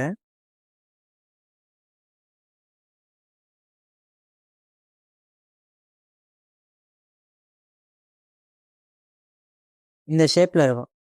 மேலே ஒரு டைமண்ட் ஷேப்ல இருக்கும். ஓகே. அடுத்து ஸ்கொயர் பிரமிடல். இப்போ 5 பாண்டா ஒரு லோன் பேர் இருந்தால் வரது வந்து ஒரு ஸ்கொயர் பிரமிடல் ஷேப். எப்படி இருக்கும்னா இந்த மாதிரி இருக்கும். ஒரு ஸ்கொயர் பேஸ் இருக்கிற ஒரு பிரமிட், ஒரு ஸ்கொயர் தனம் இருக்கிற ஒரு பிரமிட். அடுத்து ஸ்கொயர் பிளேனார். அதே 4 பாண்ட் பேர் 2 லோன் பேர் இருந்ததுன்னா இது இங்கே கீழே ஒரு லோன் பேர் இருக்கும். அதனால தான் அதோட ஹைபிரிடேஷன் sp3d2. இப்போ இதே மேலேயும் கீழே 2 இடத்துலையும் லோன் பேர் இருந்துன்னு வச்சுக்கோங்களேன், அப்படி அது பேர் தான் வந்து ஸ்கொயர் பிளேனார். ஒரே தளத்தில் இருக்கிற ஒரு ஸ்கொயர். இப்போ எப்படின்னா ஸ்கொயர் பிளேனார் உருவாகிறதுக்கு இன்னொரு வகையான ஹைபிரிடைசேஷனும் இருக்கு. டிஎஸ்பின்னு ஒரு ஹைபிரிடைசேஷன் இருக்கு. அதை நம்ம வந்துட்டு அடுத்து கோஆர்டினேஷன் காம்போசிட் சாப்டர் அதை பற்றி டீட்டெயிலாக படிப்போம். அண்ட் இப்போ வந்து இப்போ நம்ம ட்ரைகோனல் பைபிராமிடல் பார்த்தோம்ல, அதே மாதிரி பென்டாகோனல் பைபிராமிடல்னு ஒரு ஸ்ட்ரக்சர் இருக்கு. அதில் பார்த்தீங்கன்னா நம்ம ட்ரைகோனல் பைபிராமிடல் நடுவில் ஒரு முக்கோணம் வரைஞ்சோம்ல, அதுக்கு பதிலாக வந்து ஒரு பென்டகன் வரையும். அதோடைய ஹைபிரிடைசேஷன் வந்து sp3d3. அதாவது என்னோட வேல்யூ 7. அது வந்து IF7ன்ற அந்த ஒரு மாலிக்யூல் வந்து மூலக்கூறு வந்து காமிக்கும். ஓகே. அடுத்து இப்போ இதுதான் வந்து இருக்கிறதுல கொஞ்சம் லேட்டஸ்டான தியரி. அதுக்கு பேர் மாலிகுலர் ஆர்பிட்டல் தியரின்னு சொல்லுவாங்க. மாலிகுலர் ஆர்பிட்டல் தியரிங்கிறது என்னன்னா, இப்போ நம்ம இது வரைக்கும் என்ன பார்த்தோம், ஒரு அணுவில் இருக்கிற ஒரு ஒரு ஆர்பிட்டல் வந்து ஹைபிரிடைஸ் ஆகி இன்னொரு அணுவில் இருக்க ஆர்பிட்டோட நேருக்கு நேர் ஒரு பாண்ட் மாதிரி உருவாக்கி வர்றது பேர் தான் சிக்மா பாண்ட் அப்படின்னு பார்த்தோம். ஆனா இங்க அவங்க என்ன சொல்லிட்டாங்கன்னா, 2 அணு சேர்ந்து ஒரு மூலக்கூறு உருவாக்க போகுதுன்னா அது வந்து என்ன நடக்கும், அது வந்து எலக்ட்ரான்ஸ் வந்துட்டு இண்டிவிஜுவல் பாண்ட் பிட்வீன் ஆட்டம். 2 அணுக்களுக்கு நடுவில் இருக்கிற ஒரு பாண்டில் தான் 2 எலக்ட்ரான் இருக்கும். அதாவது இந்த அணு வந்து இந்த அணுவுக்கு இந்த பாண்ட் மூலமா எலக்ட்ரான் கொடுக்குது நம்ம சொல்ல முடியாது. அது என்ன சொல்லுவாங்கன்னா, இந்த 2 அணுவுமே வந்து உருவாக்குற மூலக்கூறுக்கே ஒரு கரு இருந்து, அந்த கருவுக்கு இந்த 2 மூலக்கூறுல இருக்கிற எல்லா எலக்ட்ரான்களும் அந்த கருவுக்கு இருந்தா, அப்ப அந்த கரு எப்படி அந்த எலக்ட்ரான்களை ஒரு அணு மாதிரி அரேஞ்ச் பண்ணிக்கோன்றது வந்து அந்த மாதிரி தான் வந்து ஒரு மூலக்கூறுடைய எலக்ட்ரான் வந்து அரேஞ்ச் ஆயிருக்கும்னு எப்படி அவங்க சொல்லிட்டாங்க. அதாவது 2 அணு இருக்கு, இந்த 2 அணு வந்துட்டு தனித்தனியா பாண்ட் உருவாக்குதுன்னு சொல்லாம, இந்த 2 அணுல இருக்கிற எல்லா எலக்ட்ரானையும் ஒரு அந்த மூலக்கூறு, அந்த ஒரு மூலக்கூறுக்குள்ள இந்த 2 அணுவுமே இருக்கிற எல்லா எலக்ட்ரானும் வாங்கி அந்த மூலக்கூறுக்கே ஒரு கரு இருக்கிற மாதிரி அந்த கருவை சுற்றி எலக்ட்ரான் எப்படி இருக்கும்ன்றத வந்து அந்த அந்த கரு சுற்றி எலக்ட்ரான் எப்படி இருக்கும்ன்றத வச்சுதான் ஒரு மூலக்கூறுல இருக்கிற எலக்ட்ரான்கள் இருக்கும்ன்றது வந்து இந்த மாலிகுலர் ஆர்பிட்டல் தியரி வந்து அப்படி சொல்லி அந்த மாதிரி இருக்கும்னு சொல்லுது. இப்போ உதாரணத்துக்கு அதை பார்க்க எப்படின்னு சொல்லி இந்த ஒரு linear combination of atomic orbital. ஒரு ஆர்பிட்டால்களும் வந்து லீனியரா கம்பைன். அப்போ வந்து இந்த ஒரு ஆர்பிட்டல்ல இருக்கிற 1sம் இதுல இருக்க 1sம் அடுத்து 2s 2s அந்த மாதிரி ஒன்னொன்னா கம்பைன் ஆகிக்கிட்டே வரும். அது பேர் லீனியர் காம்பினேஷன் சொல்லுவாங்க. இப்போ இந்த மாதிரி 2 ஆர்பிட்டால்கள் கம்பைன் ஆகிறப்போ என்ன நடக்கும், 2 வகையான மாலிகுலர் ஆர்பிட்டல் உருவாகும். நான் முதல்ல வந்து ஹைபிரிட் ஆர்பிட்டல் சொன்னோம்ல, அந்த மாதிரி இல்லாமல் இங்கே வந்து 2 ஆர்பிட்டால்கள் 2 அணுவோடைய ஆர்பிட்டால்கள் மிக்ஸ் ஆகிறப்போ 2 வகையான மாலிகுலர் ஆர்பிட்டால் உருவாகும் சொல்றாங்க. அந்த மூலக்கூறோட ஒரு ஆர்பிட்டால் உருவாகும்னு சொல்றாங்க. அது என்ன வகைனா, முதல்ல இருக்கிறது bonding molecular orbital bonding molecular orbital அப்படின்னா என்ன அர்த்தம்னா, இந்த பாண்டிங் மாலிகுலர் ஆர்பிட்டாலுக்கு வந்து ஆற்றல் கம்மியா இருக்கும். அதாவது இந்த பாண்டிங் மாலிகுலர் ஆர்பிட்டால்ல வந்து எலக்ட்ரான்கள் போச்சுன்னா தான் அந்த மூலக்கூறு, அந்த 2 அணுக்கு நடுவில் இருக்கிற இந்த பாண்ட் மாதிரி இருக்கிற இந்த விஷயம் வந்து ஸ்ட்ராங் ஆகும். அடுத்து அது ஏன்னா இந்த பாண்டிங் மாலிகுலர் ஆர்பிட்டாலோடைய ஆற்றல் கம்மியா, முதல்ல பார்த்தா ஏதோ ஒரு விஷயத்தோட ஆற்றல் கம்மியா இருந்தா அது வந்து அதோடைய நிலைத்தன்மை அதிகமாக இருக்குன்னு முன்னாடி பார்த்தோம். அதே மாதிரி தான் ஒரு பாண்டு ஸ்ட்ராங் ஆகும். அதே மாதிரி தான் இங்கே வந்து சப்போஸ் அதோடைய ஆற்றல் கம்மியாக இருக்கிறதுனால அந்த பிணைப்பு வந்து ஸ்ட்ராங் ஆகும். அப்புறம் அதோடைய ஆற்றலும் அதிகரிக்கும். சரி, அதோடைய நிலைத்தன்மையை அதிகரிக்கும். ஓகே, அடுத்து இதோட நேர் ஆப்போசிட்ல இருக்கிறது anti bonding molecular orbital.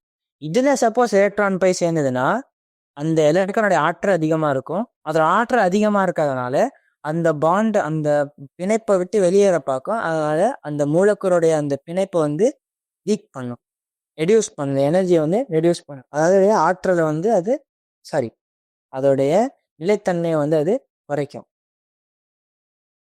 Okay, இது முன்னாடி நம்ம சொன்னதே வந்து இந்த மாலிகுலர் ஆர்பிட்டாலுமே வந்து sigma molecular orbital, sigma orbital, pi orbital தான் பிரிப்போம். அது ஒரு பாண்டிங் மாலிகுலர் ஆர்பிட்டாலாக இருந்தால் சிக்மான்னு எழுதுவோம், பைன்னு எழுதிடுவோம். அதே ஆன்டி பாண்டிங் மாலிகுலர் ஆர்பிட்டாலாக இருந்தால் சிக்மா ஸ்டார், பை ஸ்டார். அந்த பை அந்த ஒரு ஆர்பிட்டல் மேலே ஒரு சின்ன ஸ்டார் சிம்பிள் மாதிரி ஆஸ்டருக்கு ஸ்டார் சிம்பிள் போட்டுருவோம். ஓகே, இப்போ இந்த மாலிகுலர் ஆர்பிட்டால் எப்படி அரேஞ்ச் ஆகும், எப்படி ஃபில் ஆகும் அப்படி வந்து இப்படி ஒரு டயக்ராம் கொடுத்துருக்காங்க. இது வந்துட்டு எப்படின்னா, ஃபஸ்ட்டு உதாரணத்துக்கு அந்த நம்ம எடுத்த அந்த அணுவில் எப்படினாலும் வந்து suppose 1s, first 1s filler, 1s orbital filled, 2s, 2p, 3s இந்த மாதிரி தான் ஃபில்லர் இருக்கும். நம்ம ஃபஸ்ட்டு என்ன நடக்கும்னா, இந்த ஒரு அணுவில் இருக்கிற 1sம் இன்னொரு அணுவில் இருக்கிற 1sம் வந்து மிக்ஸ் ஆகும். இப்போது இதில் 2 எலக்ட்ரான் மேட்ச் ஆகும். அப்போ என்ன ஆகும்,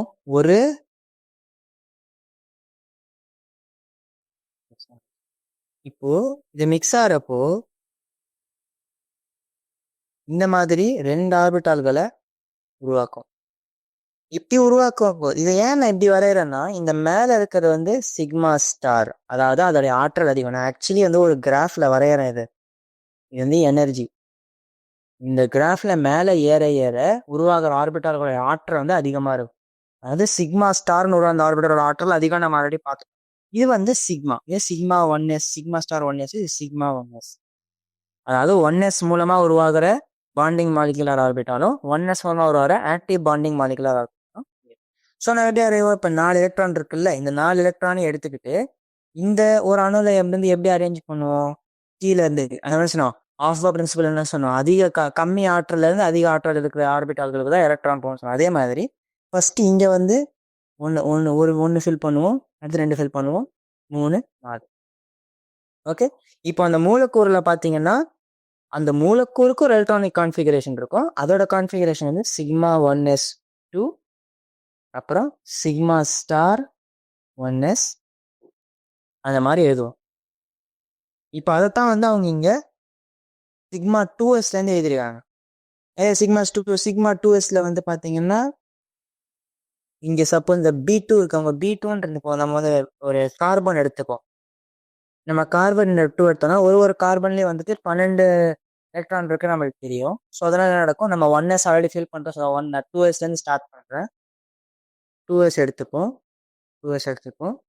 2pலையும் எலக்ட்ரான், இந்த கார்பனுக்கு 2pலையும் வந்து எலக்ட்ரான்கள் இருக்கு. ஓகே, ஸோ மாதிரி இங்கே ஒரு sigma 2s, sigma star 2s,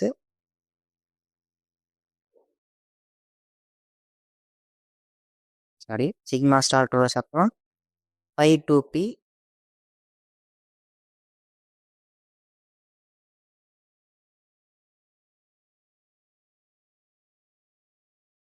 sigma 2p.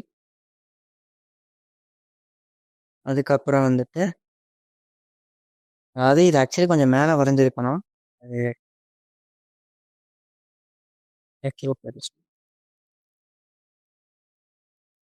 இந்த மாதிரி வரைவோம். இது வந்து sigma 2s, sigma star 2s, இது பை 2e, ரைட். அப்புறம் இது சிக்மா 2e. இப்போ நம்ம முதல்ல அதை பார்த்தோம், pi P okay, sigma 2p. So இங்கே வந்து பார்த்தீங்கன்னா 3 இருக்கு, 2 தான் நினைக்கிறோம். சிக்மா 2p இருக்கா. அடுத்து இதே மாதிரி இங்கே வந்து பை ஸ்டார் 2p, அடுத்து சிக்மா ஸ்டார் 2p. இப்போ பொதுவா இந்த சிக்மா ஸ்டார்ன்றது சிக்மா அந்த p பாண்ட்ல இந்த p ஆர்பிட்டால்ல இருக்கிற சிக்மா பாண்ட் உருவாக்கக்கூடிய அந்த ஆர்பிட்டால் வந்து பொதுவா pzன்னு சொல்லுவாங்க. Sigma 2pz, sigma star 2pz. அதாவது z ஆக்சிஸை நோக்கி இருக்கிற அந்த p ஆர்பிட்டால் தான் வந்துட்டு ஒரு இது சொல்றது சிக்மா பாண்டு உருவாக்கும். ஸோ இங்கே நான் ஃபில் பண்ணுறப்ப எப்படி இங்கே வந்துட்டு 2 எலக்ட்ரான் இருக்கும், 2 எலக்ட்ரான் இருக்கும், அதனால இது இந்த மாதிரி ஃபில் ஆகிடும். சாரி, ஃபர்ஸ்ட் இதை கீழே கதை ஃபில் பண்ணி மேலே கதை ஃபில் ஆகும். அடுத்து இங்கே பார்த்தீங்கன்னா கார்பனுக்கு 3 எலக்ட்ரான் இருக்கும்ல, ஏன்னா அதுக்கு 12 எலக்ட்ரான் இருக்கும். சாரி, அதுக்கு 6 எலக்ட்ரான் இருக்கும். அதை வந்து கீழே வந்துட்டு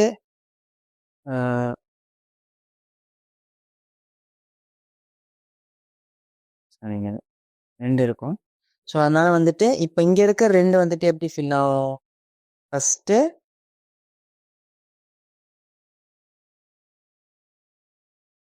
ஃபர்ஸ்ட்டு கீழே இருக்கிற இந்த 2pz வந்து முதல்ல ஃபில் பண்ண பார்க்கும். எப்படி பாருங்க, இந்த 2p வந்துட்டு முதல்ல அது 4 ஃபில் பண்ணிடும். எப்படி? ஃபர்ஸ்ட்டு 1 1 2 2. ஃபர்ஸ்ட்டு ஒரே மாதிரி ஸ்பின்னெல்லாம் ஃபில் பண்ணிவிட்டு அதுக்கப்புறம் ஆப்போசிட் ஸ்பின்னை ஃபில் பண்ணும். ஓகே, இந்த மாதிரி வந்துட்டு கார்பன் ஃபில் ஆகும். அடுத்து என்ன இருக்குது பாருங்கள், நைட்ரஜனில் இங்கே ஒரு எக்ஸ்ட்ரா எலக்ட்ரான் இருக்கும். அது வந்துட்டு இந்த கீழே இருக்கிற 2p ஃபில் பண்ண உடனே மேலே இருக்கிற சிக்மா 2p வந்து ஃபில் பண்ணிடும். இப்போது நம்ம இங்கே வரைகிறப்ப பார்த்தீங்கன்னா இந்த சிக்மா 2pzக்கும் பை 2pக்கும் வந்துட்டு சாரி இந்த சிக்மா ஸ்டார் 2sக்கும் பை 2pக்கும் பார்த்தீங்கன்னா ஆற்றலில் வித்தியாசம் வந்து கொஞ்சம் தெரிய அளவுக்கு இருக்கும், கொஞ்சம் வித்தியாசம் இருக்கும். ஆனால் நைட்ரஜனுக்கு மேலே நம்ம போனோம், அதாவது இந்த ஆக்சிஜன் ஃப்ளோரின் நியானுக்கெல்லாம் போனோம்னு வச்சுக்கோங்களேன், இந்த ஆற்றலில் இருக்கிற வித்தியாசம் வந்துட்டு கம்மியாயிடும். அதனால நடக்கும் இந்த 2 ஆர்பிட்டால்களுமே வந்து ரொம்ப பக்கத்தில் வர்றதுனால இந்த சிக்மா ஸ்டார் 2s இருக்கிற அதிகப்படியான எனர்ஜி வந்துட்டு கொஞ்சோண்டு இந்த பை 2pக்கு போயிடும். பை 2pக்கு போகிறதுனால இந்த மொத்த ஆர்பிட்டாலுமே வந்துட்டு இந்த சிக்மா 2pயை விட்டு ஒரு அடி மேலே போயிடும். அதாவது நான் 2pக்கு மட்டும் இப்போ வரைகிறேன். 2pக்கு வரைகிறப்போ என்ன ஆகிடும், சிக்மா 2s வந்து கீழே போயிடும், சாரி சிக்மா 2p வந்து கீழே போயிடும். அப்புறம் இந்த பை 2p வந்துட்டு மேலே போயிடும். பை ஸ்டார் 2p இங்கே இருக்கும், பை 2p வந்து மேலே போய்டும், பை ஸ்டார் 2p அங்கே இருக்கும். சிக்மா ஸ்டார் அங்கே போகிறேன், pi 2p, pi star 2p, sigma star 2p.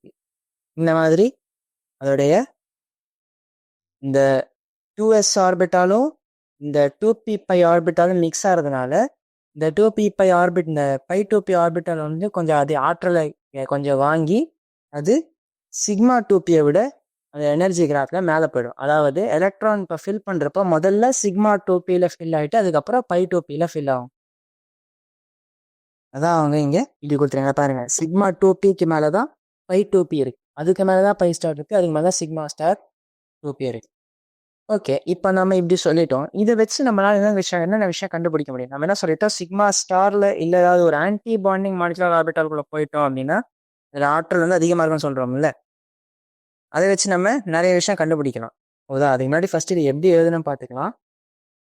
நம்ம என்ன சொல்லிட்டோம், நம்ம இப்போ வரைஞ்சோம்ல அதை ஃபில் பண்ண, நம்ம ஒரு ஆர்டரை ஃபில் பண்ணல, அதை வந்து நம்ம லைனாக எழுதுனா ஒரு மாலிகுலர் ஆர்பிட்டால் தியரிக்கு சம்மந்தப்பட்ட எலக்ட்ரானிக் கான்ஃபிகரேஷன் நம்ம எப்படி சாதாரண அணுக்கு எழுதினோமோ அதே மாதிரி ஒரு மூலக்கூறுக்கு மாலிகுலர் ஆர்பிட்டால் தியரி மூலமாக எழுதணும்னா இந்த மாதிரி எழுதணும். Sigma 1 2s, sigma star 1 2s, இந்த மாதிரி லைனாக மேலே வந்து 2 ஃபில் பண்ணிகிட்டே வரணும்.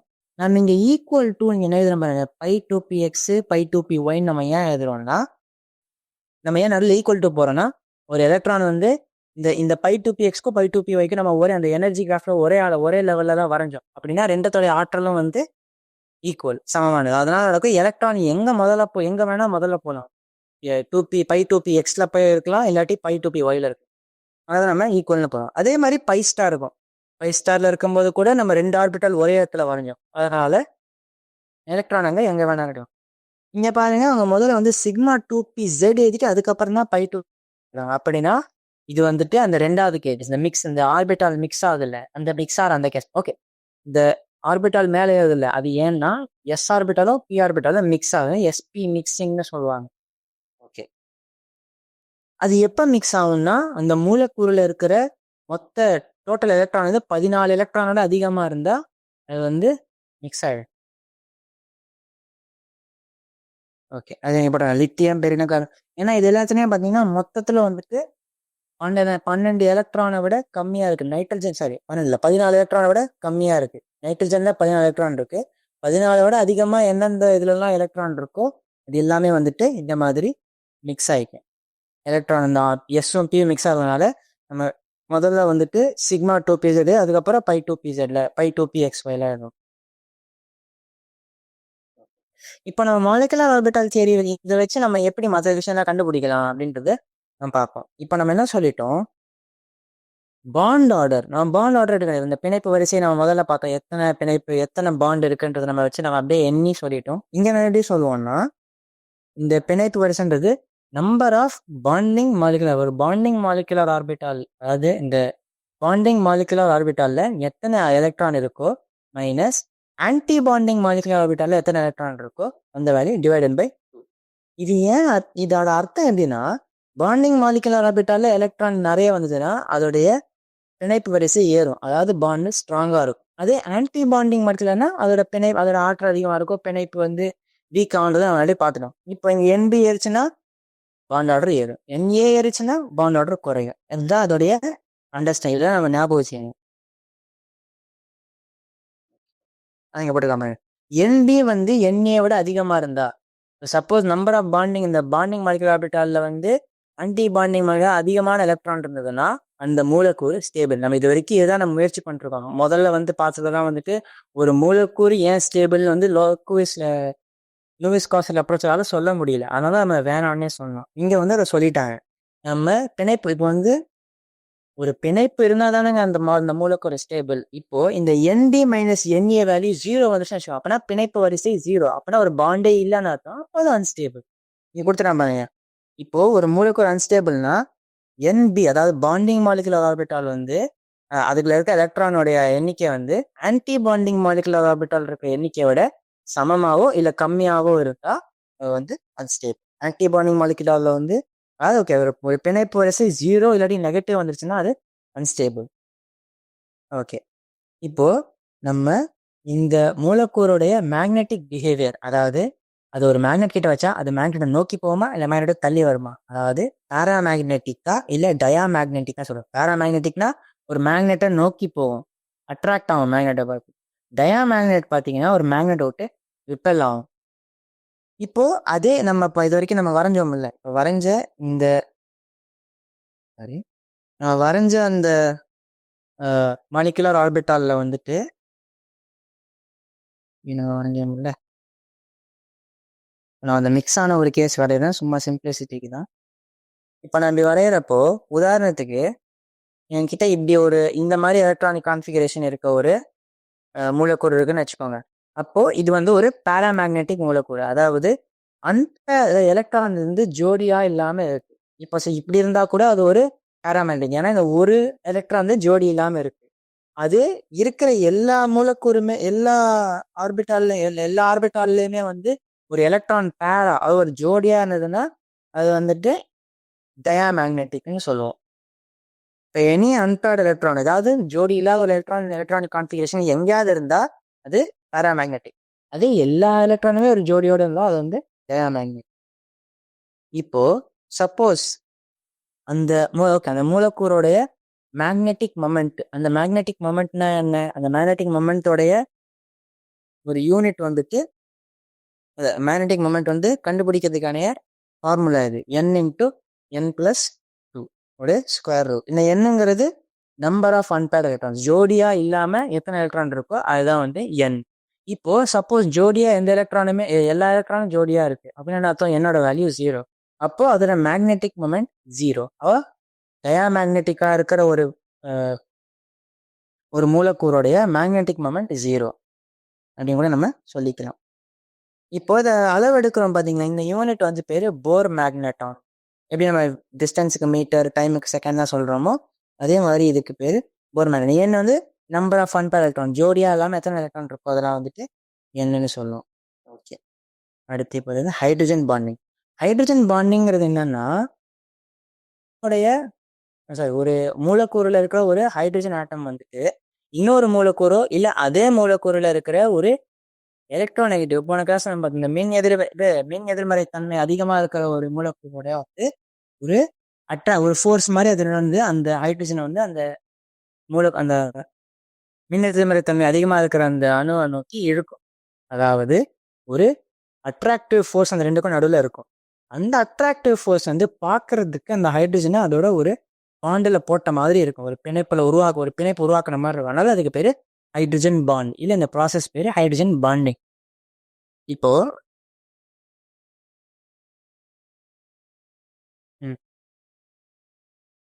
இப்போ வந்துட்டு அந்த ஹைட்ரஜன் பாண்ட் வந்துட்டு எப்போ ஸ்ட்ராங்காக இருக்கும்னா, அந்த ஹைட்ரஜன் வந்து ஏதோ ஒரு எலமெண்ட் வந்து இருக்குது இல்லை, அதோடைய மின் எதிர்மறை தன்மை எலக்ட்ரோநெகட்டிவிட்டி அதிகமாக இருந்தால் அந்த ஹைட்ரஜன் பாண்டும் ஸ்ட்ராங்காக இருக்கும். ஓகே, இப்போ வந்துட்டு ஹைட்ரஜன் பாண்டு ரெண்டு வகையாக இருக்குது. ஒன்று வந்து இன்டர் மாலிகுலர் ஹைட்ரஜன் பாண்டு. இந்த இன்டர் மாலிகுலர் ஹைட்ரஜன் பாண்டிங் என்னன்னா, இது ஒரு இடை மூலக்கூறு ஹைட்ரஜன் பாண்டு சொல்றாங்க. ஏன்னா ஒரு மூலக்கூறுல இருக்க ஹைட்ரஜன் வந்து இன்னொரு மூலக்கூறுல இருக்கிற அந்த எலக்ட்ரோநெகட்டிவ் எலமெண்டோட பாண்ட் உருவாக்கிக்கும். இந்த போட்டு ஒரு ஹெச்எஃப்ல இருக்கிற இந்த ஹைட்ரஜன் வந்துட்டு இந்த எஃப்ல இருக்கிற இந்த அடுத்த மாலிக்யூல்ல இருக்கிற எஃபோட சேர்ந்து ஒரு பாண்டை உருவாக்கிக்குது. அதனால அதுக்கு பேர் வந்துட்டு inter molecular hydrogen bonding. Okay, இப்போ இந்த இன்டர் மாலிகுலர் ஹைட்ரஜன் பாண்டிங் வந்து என்ன பண்ணோம்னா, இப்போ இன்னும் ஒரு மூலக்கூறு வந்து நல்லா அது ஒரு ஸ்ட்ராங்கா கனெக்ட் பண்ணி வச்சுக்குது இல்ல, அதனால அந்த மூலக்கூறுடைய பாயிலிங் பாயிண்ட், அதாவது அதோடைய பாயில் பண்றதுக்கு தேவையான டெம்பரேச்சர் வந்து அதிகமாக ஈஸியா விட்டு பிரிஞ்சிடாது. ஓகே, அதனால இந்த பாகுநிலை விஸ்காசிட்டியும் அந்த பரப்பு இழுவிசை, அதாவது இழுவிசை அந்த சர்ஃபேஸ் டென்ஷன்றதையும் வந்து அது அதிகரிக்கும். இப்போ வொலாட்டிலிட்டினா என்னன்னா, அதுதான் அந்த ஒரு ஈஸியா பாயில் ஆகிற ஒரு விஷயத்த வந்து அதிக வொலட்டைல்னு சொல்லுவோம். அது ஈஸியா பாயில் ஆகணும், அதோட வொலாட்டிலிட்டி, அது வாலட்டைல் வந்து கம்மியா இருக்குன்னு அர்த்தம். ஓகே, அடுத்து வந்து இன்ட்ரா மாலிகுலர் ஹைட்ரஜன் பாண்டிங். ஒரே மூலக்கூறுல வந்துட்டு அந்த ஹைட்ரஜன் வந்து இன்னொரு மின் எதிர்மறை தன்மை அதிகமா இருக்கிற ஒரு எலிமெண்டோட பாண்ட் உருவாக்குச்சுன்னா அது பேர் வந்து இன்ட்ரா மாலிகுலர் ஹைட்ரஜன் பாண்டிங். இங்க பார்த்தீங்கன்னு வச்சுக்கோங்களேன், இந்த காம்பவுண்ட் பேர் ஆர்த்தோ நைட்ரோஃபினால். இதுல வந்துட்டு இங்க ஹைட்ரஜன் இருப்பாங்களேன், அது அதே மூலக்கூறுக்குள்ள இருக்கிற ஆக்சிஜனோட வந்துட்டு ஒரு ஹைட்ரஜன் பாண்டை உருவாக்கிக்குது. அதான் அது பேரு இன்ட்ரா மாலிகுலர், அதாவது உள்ளிணை ஹைட்ரஜன் பிணைப்பு. அதாவது ஒரு மூலக்கூறுக்குள்ளேயே வந்து அந்த பாண்டை உருவாக்கிக்குது. இப்போ இந்த மாதிரி ஒரு ஹைட்ரஜன் பாண்ட் உருவாக்குச்சுன்னா அது வந்து அந்த இன்டர் மாலிகுலரோட ஹைட்ரஜன் பாண்டோட அப்படியே ஆப்போசிட்டா இருக்கும். அதோட பாயிலிங் பாயிண்ட்டை வந்து அது குறைக்கும், அதாவது ஈஸியா வந்து பிரிஞ்சு வந்துடும்.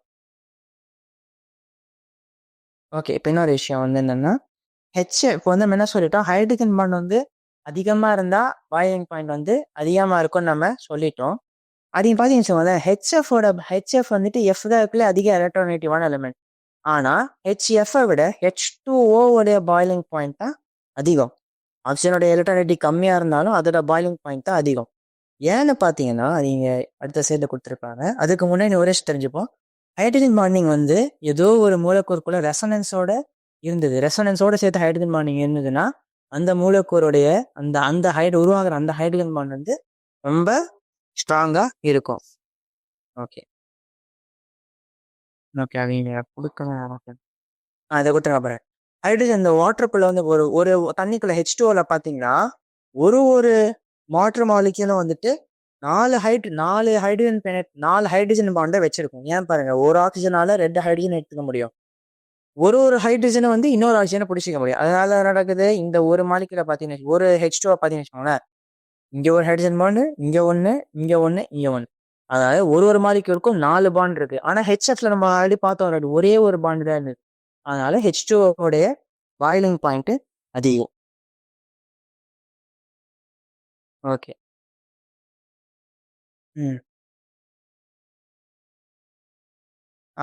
அப்புறம் இது வந்துட்டு இந்த ஹைட்ரஜன் பாண்டிங்னால வந்துட்டு பார்த்தீங்கன்னா சயின்டிஸ்ட் வந்து ஒரு வாட்டர் H2O கண்டுபிடிச்சப்போ அந்த H2Oக்கு ஒரு பாயிலிங் பாயிண்ட் இருக்குன்னு அவங்க கணக்கு போட்டப்போ அது உண்மையானதை விட கொஞ்சம் கம்மியாக வந்தது. ஏன்னா இந்த ஹைட்ரஜன் பாண்டிங் ஒன்று அதை வந்து ஸ்ட்ராங்காக பிடிச்சி வச்சிருந்தது.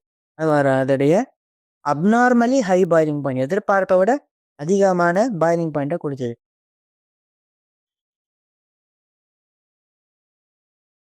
ஓகே, இப்போ வந்துட்டு இன்னொரு விஷயம் என்னன்னா, ஒரு ஐஸ் விடாதுன்னு வச்சுக்கோங்களேன். ஐஸில் வந்துட்டு வாட்டர் அளவுக்கு கனெக்ஷன், அந்த ஒரு ஹைட்ரஜன் பாண்டிங்கும் ஈஸியாக உருவாக முடியாது. அதனால தான் வந்துட்டு ஐஸோடைய டென்சிட்டினா அதோடைய அடர்த்தி வாட்டரை விட கம்மியாக தான் இருக்கும். வாட்டரில் ஹைட்ரஜன் பாண்டிங் அதிகமாக இருக்கிறதுனால அது எந்த பக்கத்தில் வச்சுக்கோ எல்லா வாட்டர் மாலிக்யூலையும். அதனால அதோடைய அடர்த்தி அதிகமாக இருக்கும். நம்ம ஒரு டெம்பரேச்சர் இறக்க இறக்க ஐஸ் உருவாகும்ல. ஐஸ் உருவாகிறப்ப என்ன நடக்கும்னா, காற்று ஏர் பாக்கெட்ஸ், அந்த காற்று கொஞ்சம் கொஞ்சமாக தண்ணிக்குள்ளே போய் அந்த ஹைட்ரஜன் பாண்ட் இருக்க வேண்டிய இடத்துல காற்று போய் அடைச்சிடும். ஓகேவா? அதனால என்ன சொல்லுவோம், 4°C இருக்கிற தண்ணிக்கு தான் அடர்த்தி இருக்கிறதுலே அதிகம். ஐஸை விட ஒரு சாலிடா இருந்தாலும் லிக்விட் வாட்டர், அதாவது ஒரு கல் வறுப்புன்னா ஒரு சாலிடான ஐஸை விட தண்ணி 4°ல இருந்தா அதோடைய டென்சிட்டி அடர்த்தி அதிகமா இருக்கும். ஓகே, என்ன இன்னொரு விஷயம் என்ன சொல்லலாம்னா, இந்த ஹைட்ரஜன் பாண்ட் இருக்கிறதுனால ஒரு சில மூலக்கூறுகள் தனித்தனியாக நம்மளுக்கு கிடைக்காது. எப்பவுமே அந்த மூலக்கூறு இன்னொரு மூலக்கூறுடைய ஹைட்ரஜன் பாண்டோட உண்டாகி இருக்கும். உதாரணத்துக்கு ஹெச்எஃப், நம்ம ஹெச்எஃப் தனியா ஒரு ஹெச்எஃப் மூலக்கூறு நம்மளால எடுக்க முடியாது.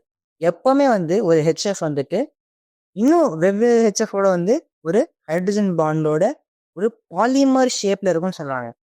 பாலிமர்னா என்னது? பாலிமர், இந்த ரெண்டு வார்த்தையும் சேர்த்தா இருக்கு.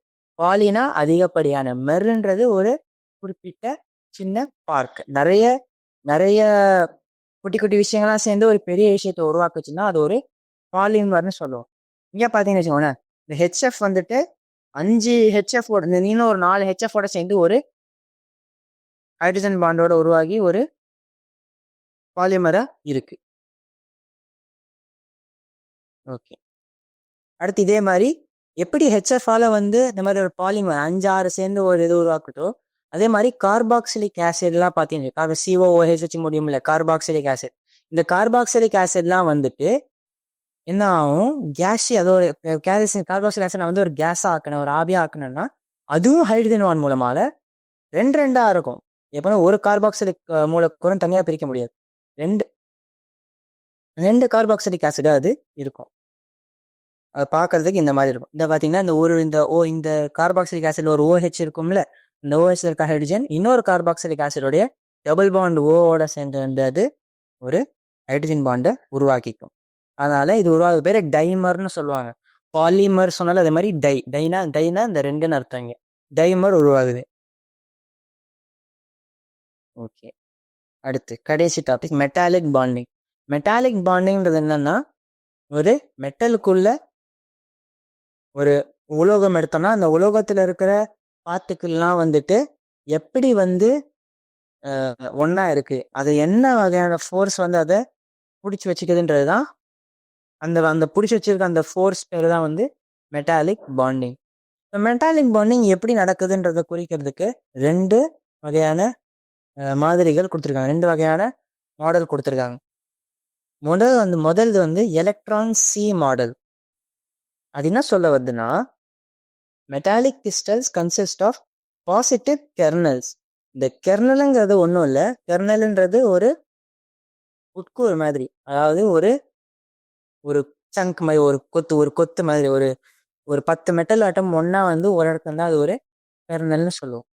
அதே ஒரு மெட்டல் ஆட்டம் எப்படி இருக்கும்னா, இந்த 10 மெட்டல் அணுக்களும் பாசிட்டிவ் சார்ஜோட இருக்கும். அதாவது அது எலக்ட்ரான் அந்த இதை விட்டு கொஞ்சம் பிரிஞ்சு இருக்கும். அப்படி இருக்கும்போது இதே மாதிரி நிறைய கெர்னல்கள் ஒரு பேட்டர்னோட அரேஞ்ச் ஆயிருந்துன்னு வச்சுக்கோங்களேன். அதாவது ஜியாமெட்ரிக் பேட்டர்ன், ஒரு பேட்டர்னா ஃபர்ஸ்ட் 3 அந்த மாதிரி உதாரணத்துக்கு அரேஞ்ச் ஆயிருந்துன்னு வச்சுக்கோங்களேன். அதுக்கு மேல ஒரு சி ஆஃப் எலக்ட்ரான்ஸ். இப்போ உதாரணத்துக்கு நான் சொல்லணும்னா, ஒரு மெட்டல் ஆட்டம் இருக்குன்னு வச்சுக்கோங்க, இந்த மாதிரி லைனா அரேஞ்ச் ஆயிருந்தது. இப்படி அரேஞ்ச் ஆயிருந்திருந்தா இதுக்கு மேல எலக்ட்ரான் அப்படியே ஒரு கடல்ல இருக்க கடல் தண்ணி மாதிரி அந்த எலக்ட்ரான் அந்த கெர்னல்களுக்கு மேல சுத்திக்கிட்டே இருக்கும். இப்படி அது ஒரு ஒரு அலை அடிக்குது இல்லை நம்ம கடல்ல, அப்படி அடிக்கிறப்போ ஒரு எலக்ட்ரான் எல்லா இடத்துக்கும் போயிடும்ல, அதே மாதிரி எல்லா இடத்துலையும் இருக்கும். ஓகே, அதே மாதிரி எலக்ட்ரான் சி மாடல் சொல்லுவாங்க. மேலே வந்து ஒரு இந்த மாதிரி எலக்ட்ரான் லைனாக இருக்கும். இது ஒரு குறிப்பிட்ட இடத்துல தான் இருக்கும், இதை விட்டு கொஞ்சம் அதிக ஆற்றலோட இன்னொரு இடத்துல இருக்கும், அந்த மாதிரிலாம் கிடையாது. எல்லா இடத்துலையும் எலக்ட்ரான் இருக்கும்னு அவங்க சொல்லிட்டாங்க. இன்னும் ஒரு வகையான மாதிரி என்னன்னா பேண்ட் மாடல். பேண்ட் மாதிரி அது என்னன்னா வந்து ஒரு ஒரு மெட்டலோடைய அந்த உலோகத்தோடைய அணு வந்துட்டு அதில் இருக்கிற ஆட்டாமிக் ஆர்பிட்டல்ஸ், அதில் ஆர்பிட்டல்கள்லாம் வந்து மறுபடியும் முன்னாடி பார்த்த மாதிரி எப்படி சொல்றது, ஒன்றுக்கு மேலே வந்து அந்த ஓவர்லேப் ஆகி என்ன நடக்கும், அந்த ஓவர்லேப் ஆகிற அந்த இடங்களுக்கு வந்து வெவ்வேறு ஆற்றல் உருவாயிடும். உதாரணத்துக்கு கம்மியான ஆற்றல் இருக்கிறதுக்கு வந்துட்டு என்ன சொல்லுவாங்க, கண்டக்ஷன் பேண்ட்னு சொல்லிட்டு, அதிகமான ஆற்றல் இருக்கிற அந்த ஓவர்லேப் ஆன இடத்துக்கு பேர் பேலன்ஸ் பேண்டுன்னு சொல்லிடுவாங்க. இந்த மாதிரி ஒரு ஒரு பேண்டாக வந்து உருவாகி இருந்துடும். அந்த ஒரு ஒரு பேண்டோடு உருவாகி இருக்கிறப்போ வந்துட்டு ஒரு பேண்டாக உருவாகி இருந்து அந்த ஒரு ஒரு பேண்டுக்கும் நடுவில் இருக்கிற ஆற்றலில் இருக்கிற வித்தியாசம் பேர் எனர்ஜி கேப்னு சொல்லுவாங்க. இப்போது ஒரு இன்சுலேட்டர் எடுத்தோம்னா அந்த எனர்ஜி கேப் வந்து ரொம்ப அதிகமாக இருக்கும். ஒரு செமிகண்டக்டர் இல்லை ஒரு மெட்டலுக்கு பார்த்தீங்கன்னா இந்த பேண்ட் கேப் வந்து ரொம்ப கம்மியாக இருக்கும். அதே நம்ம வந்து அதே உலோகத்துக்கு டெம்பரேச்சர் அதிக அதிக இன்க்ரீஸ் பண்ணோன்னா இந்த கேப் வந்து சுருங்கிடும். அதாவது அதிக டெம்பரேச்சர் ஏற்றுனப்போ இங்கே எலக்ட்ரான் இந்த இந்த பேலன்ஸ் பேண்டுக்கும் கண்டக்ஷன் பேண்டுக்கும் நடுவில் இருக்கிற இந்த கேப் வந்து குறைஞ்சிடும். ஓகே, அவ்வளோதான். இன்னைக்கு வந்து இதான் வந்து நம்ம வந்து இன்னைக்கோட தியரியை முடிச்சிட்டோம். அடுத்த கிளாஸில் வந்து கொஷின்ஸ் எல்லாம் பார்ப்போம். இந்த சாப்டருக்கு வேண்டிய சில முக்கியமான இப்போ சில கொஷின்ஸ்லாம் வந்துட்டு நீங்கள் நிறைய இந்த சாப்டரை பொறுத்த வரைக்கும் நிறைய கொஷின்ஸ் வந்து ப்ராக்டிஸ் பண்ணணும். நிறைய கொஷின்ஸ் ப்ராக்டிஸ் பண்ணால் தான் வந்து இந்த சாப்டரில், ஏன்னா இது வந்துட்டு நிறைய ஞாபக வச்சுக்க வேண்டியது இருக்குது. அதனால் நிறைய கொஷின்ஸ் ப்ராக்டிஸ் பண்ணால் இந்த சாப்டர் நம்ம ஈஸியாக மார்க் ஸ்கோர் பண்ணலாம். தேங்க்யூ.